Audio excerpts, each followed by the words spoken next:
Buong sigla at aktibong partisipasyon mula sa mga estudyante ang bumungad sa isinagawang symposium ng kapulisan sa Antique National School na layuning palakasin ang ugnayan ng PNP at kabataan sa pamamagitan ng pagbibigay kaalaman sa mahalagang isyong panlipunan. Ang balitang hatid ni Patrolwoman Julibel Alvior sa report.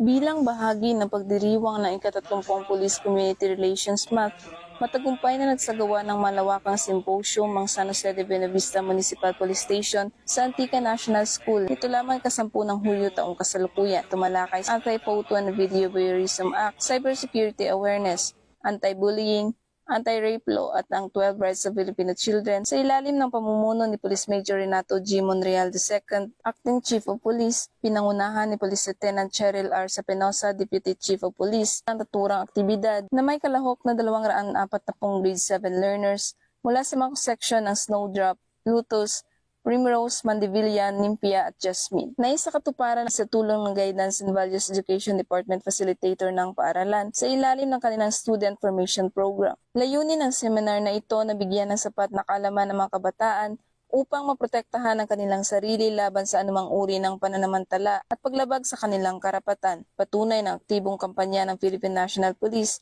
sa pagpapalawak ng kaalaman sa mga kabataan bilang katuwang sa pagbuo ng mas ligtas, disiplinado at responsableng komunidad alinsunod sa direktiba ni Chief PNP Police General Nicolas D. Torre III dahil sa bagong Pilipinas ang gusto ng pulis, ligtas ka. Mula dito sa Western Visayas, ako ang inyong Police News Network Correspondent, Patrolwoman Julibel Alvior, alagad ng batas, tagataguyod ng balitang pulis.